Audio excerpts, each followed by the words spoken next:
नमस्कार साथियों। आप सभी के अनुरोध पर प्रीति की कलम रुक रुक कर फिर चलने लगी है। आपका सप्रेम आग्रह ही मेरा प्रेरणा स्रोत है। दोस्तों, जीवन पर्यंत हम लोग भाग्य, कर्म व फल के मसले में उलझे रहते हैं। जीवन में होने वाली हर घटना का स्पष्टीकरण ढूंढने का प्रयास करते रहते हैं। यदि यह हुआ तो क्यों हुआ, और नहीं हुआ तो क्यों नहीं हुआ, आदि आदि कुछ ऐसे ही प्रश्नों से घिरी यह आज की कहानी है। कहानी का नाम है नीला लीला। यह मेरी स्वरचित मौलिक रचना है। कहानी से पहले दो पंक्तियां हमारे डॉक्टर साहब के लिए। चल दिए किस अनजान सफर को, चल दिए किस अनजान सफर को, यूं छोड़ मुझे अकेला तुम। दिन तारीख नहीं मालूम, आओगे जब वापस तुम। मेरी यह अपलक उदास आंखें तकेंगी राह तुम्हारी हरदम। तो प्रीति की कलम से प्रस्तुत है यह कहानी नीला लीला।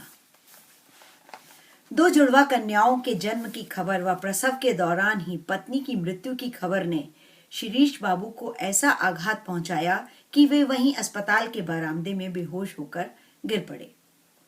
पता नहीं धक्का कन्याओं के जन्म का लगा या फिर पत्नी के बिछोह का। आनन फानन उन्हें वहीं अस्पताल में भर्ती करवा दिया गया। पता लगा गंभीर हार्ट अटैक है और तुरंत सर्जरी करनी पड़ेगी। दोनों बिलखती बच्चियों को वहीं अस्पताल की नर्सरी में ही रख दिया गया। कमजोर बिन मां की बच्चियां स्वतः ही वहां के स्टाफ की विशेष दया का पात्र बन गईं। 35 वर्षीय अनब्याही सिस्टर निर्मला उन बच्चियों का अपनी ड्यूटी से अधिक ध्यान रखने लगी। शिरीष बाबू भी सर्जरी के बाद वहीं अस्पताल में स्वास्थ्य लाभ कर रहे थे। समय निकालकर सिस्टर निर्मला बच्चियों को उनके पिता से मिलवाने दिन में 2-4 बार ले जाती। शिरीष बाबू को भी बच्चियों व बच्चियों से अधिक सिस्टर निर्मला से मिलने की प्रतीक्षा रहती। कुछ ही दिनों में पूर्ण स्वस्थ होकर शिरीष बाबू दोनों बच्चियों को लेकर घर आ गए। बच्चियों का नामकरण वहां की नर्सों ने उनके रंग रूप के अनुसार कर दिया। गोरे रंग और आसमानी आंखों वाली का नाम नीला व सांवले रंग व काली आंखों वाली का नाम लीला। जिस पत्नी के जाने का आघात शिरीष बाबू का दिल सहन नहीं कर पाया था, उसी के इलाज के लिए पत्नी को भुला उन्होंने सिस्टर निर्मला से महीने भर के अंदर विवाह कर लिया। बच्चियों को मां मिल गई और शिरीष बाबू को उनकी खोई हुई पत्नी। गृहस्थी सुचारू रूप से चल रही थी। नीला लीला भी बड़ी हो रही थी, या यूं कहें नीला ही बड़ी हो रही थी। कद काठी में लीला से दोगुनी, गोरा चिट्टा रंग, बड़ी बड़ी नीली आंखें व घुंघराले काले बाल। वहीं दूसरी ओर अनेक बीमारियों से ग्रस्त हो लीला पनपने ही ना पाई। सांवला रंग और गहरा गया था। छोटी छोटी बटन जैसी आंखों में सदैव निरीता झलकती रहती। शिरीष निर्मला को ब्याह तो बच्चियों की मां के रूप में लाए थे, पर उससे वह जिम्मेवारी संभाली ना गई और मजबूरन उन्हें बच्चियों के लिए नौकरानी का ही प्रबंध करना पड़ा। पिता ने भी निश्चिंतता की सांस ली और पूर्णतया नीला लीला से मुख मोड़ लिया। फिर एक दिन भगवान की ऐसी कृपा हुई कि निर्मला भी गर्भवती हो गई। शिरीष बाबू की तो प्रसन्नता का ठिकाना ही ना रहा। 9 मास बाद जब निर्मला ने भी 2 जुड़वा कन्याओं को जन्म दिया, तो शिरीष बाबू वहीं अस्पताल में माथा पकड़कर बैठ गए। पर ना तो उन्हें दिल का दौरा पड़ा और ना ही दिमाग का। बस माथा पकड़े शून्य में ताकते रहे। बच्चियां स्वस्थ व सुंदर थी, शीघ्र ही अस्पताल से घर आ गई। स्वाभाविक था कि निर्मला अब अपनी ही गृहस्थी में गले तक डूब गई। नीला लीला की ओर तो देखने की भी सुध न रहती। यूं निर्मला दिल की पूरी न थी, पर मजबूर थी। तो यह तय पाया गया कि नीला और लीला को उनके ननिहाल भेज दिया जाए। मौसी तो माँ जैसी होती है, इसलिए बच्चियां भली प्रकार पल जाएंगी, ऐसा सोच भर के शिरीष बाबू निश्चिंत हो गए और पूर्ण रूप से अपनी नई गृहस्थी में व्यस्त हो गए। तो श्रोताओं, निर्मला और उनकी नई जुड़वा बच्चियों की कथा यहीं समाप्त होती है और कहानी आरंभ होती है नीला और लीला की।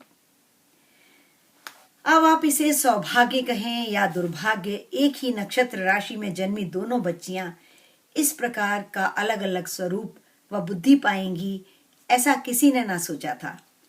नीला अपनी बड़ी मौसी रेखा, जिनके पहले से 2 बेटे थे, के हिस्से में आई। रेखा मौसी ने भी उसे समेट कर कहा कि ईश्वर ने उन्हें बिटिया दे दी। लीला अपनी छोटी मौसी शशि के हिस्से में आई, जिनके पहले से 2 बेटियां थीं। बहुत अनमने मन से उन्होंने उसे स्वीकार तो कर लिया, पर बेटी ना कह पाई। समय का चक्र चलता रहा और 20 वर्ष निकल गए। क्योंकि दोनों मौसियां रेखा व शशि मेरे स्कूल की मित्र थीं, इसलिए हालचाल मिलते रहे, पर मिलना न हो पाया। एक दिन अचानक जब रेखा ने अपनी बिटिया नीला के 22वें जन्मदिन का न्योता भेजा तो यकायक ध्यान नहीं आया कौन नीला। याद आते ही 20 वर्ष पुरानी घटनाएं चित्रपट के समान आंखों के सामने घूम गईं। नीला को देखने व मिलने की उत्कंठा मैं रोक नहीं पाई और नियत दिन पर उपहार लेकर रेखा के घर पहुंच गई। आयोजन बड़ा नहीं था, करीबी मित्र व घर के सदस्य ही थे। शशि भी अपनी दोनों लड़कियों के साथ चमकती हुई खड़ी थी। केक काटने की तैयारी थी और काटने वाली पर नजर पड़ते ही मैं अवाक रह गई। यूं लगा मानो कोई स्वर्ग की अप्सरा धरती पर उतर आई हो। विश्वास नहीं हो पाया कि सामने खड़ी नीली आंखों वाली, ऊंचे कद की, झरहरी, बेहद गोरी व तीखे नैन नक्श वाली युवती वही बचपन वाली नीला है जिसे जन्मते ही अभागी शब्द का विशेषण विरासत में मिल गया था। केक पर लगी मोमबत्तियां बुझाते उसके होंठ गुलाब की पंखुड़ियों के समान लग रहे थे। तालियों की गूंज व चारों ओर से मिल रही शुभकामनाओं को बहुत ही सहजता व शालीनता से स्वीकार कर रही थी। केक खिलाने को पास आते ही मैंने उसे लपक कर सीने से लगा लिया। बिन माँ की बच्ची का नाम का विशेषण कहीं गहरे गर्त में चला गया। कृतज्ञ आंखों से रेखा की ओर देखकर मैंने दोनों हाथ जोड़ लिए। रेखा बताने लगी कि बचपन से ही नीला पढ़ाई में बहुत तेज थी। यहाँ की यूनिवर्सिटी से पढ़ाई पूरी करके मास्टर्स करने विदेश जा रही है। पढ़ाई के साथ साथ संगीत में भी उसकी बहुत रुचि है और अक्सर उसके प्रोग्राम टीवी में आते रहते हैं। दोनों भाइयों व भाभियों की बहुत लाडली है, इसीलिए जाने से पहले सबको बुलाकर पार्टी देने का उनका ही प्रोग्राम था। धीरे से मैंने लीला के बारे में पूछा तो उसने मेरा हाथ दबा दिया और कहा, फिर बताऊंगी। पार्टी में शशि व उसकी दोनों लड़कियां सबसे घुल मिलकर हंस बोल रही थीं, पर लीला कहीं भी दिखाई ना दी। शशि से उसके बारे में पूछने की मेरी हिम्मत ना पड़ी। इतना हंसी खुशी का माहौल बना हुआ था। चारों ओर से नीला पर आशीर्वाद व प्रेम की वर्षा हो रही थी। वह भी सौम्यता की मूरत बनी सबका यथोचित सत्कार व अभिवादन कर रही थी। मन में एक प्रकार की शांति का अनुभव करते हुए मैं जाने को उठ खड़ी हुई। रेखा से विदा लेनी चाहिए, पर वह कहीं आसपास न दिखी। जरूर किचन में होगी, यह सोच रसोई में पहुंची। घुसते ही जिसको सामने पाया उसे देखकर एक बारगी धक्का सा लगा। गहरे सांवले रंग, मझोले कद, तीखी नाक व बटन जैसी छोटी छोटी आंखें। पहचान कर भी मैंने उसका जो नाम पूछा तो लीला कहकर चुपचाप अपने रसोई के काम में व्यस्त हो गई। तुम शशि की बेटी हो ना? मेरे यह पूछने पर आश्चर्यचकित हो मेरी ओर देखने लगी। इतने में व्यस्त सी रेखा रसोई घर में घुसी। अरे तुम यहाँ क्या कर रही हो? कहते हुए मुझे बाहर ले आई।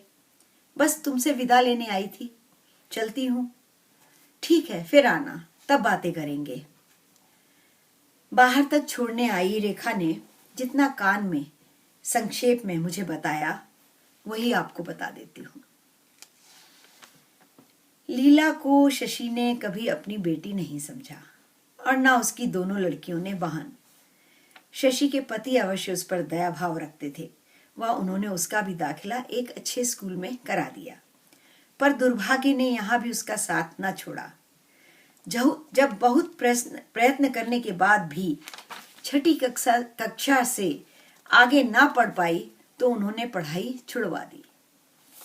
अब घर में खाली बैठे बैठे क्या करे, तो धीरे धीरे घर के कामों की जिम्मेवारी लेनी शुरू कर दी और होते न होते घर के सभी कामों व जरूरतों का उत्तरदायित्व लीला ने सहज स्वयं अपने ऊपर ले लिया। शायद ऐसा करके उसे अपने अंतर्मन की शांति मिलती हो। सुबह होते ही जो लीला के नाम की पुकार होती वह रात तक खत्म न होती। धीरे धीरे बेटी शब्द तो कहीं खोसा गया और लीला ने स्वयं ही अपने लिए नौकरानी की पदवी निर्दिष्ट कर ली। इस स्वीकारोक्ति से शशि को भी अब किसी के आगे शर्मिंदा ना होना पड़ता। शायद इसीलिए मेरी बेटी हो पूछने पर उसने आश्चर्य से मुझे देखा था।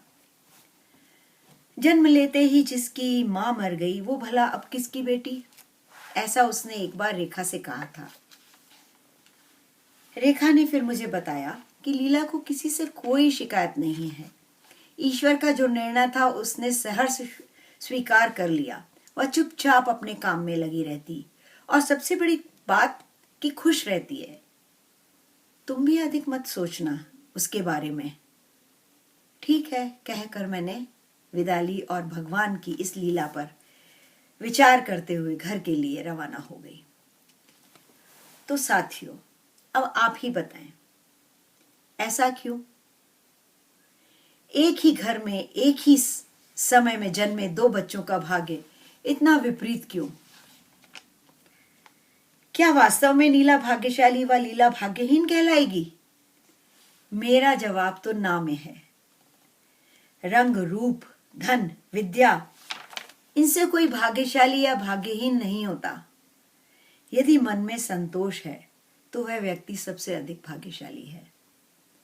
जीवन में उसे क्या और कितना मिला इससे कुछ फर्क नहीं पड़ता। इसलिए मुझे तो लीला भी उतनी ही भाग्यशाली लगी जितनी की नीला।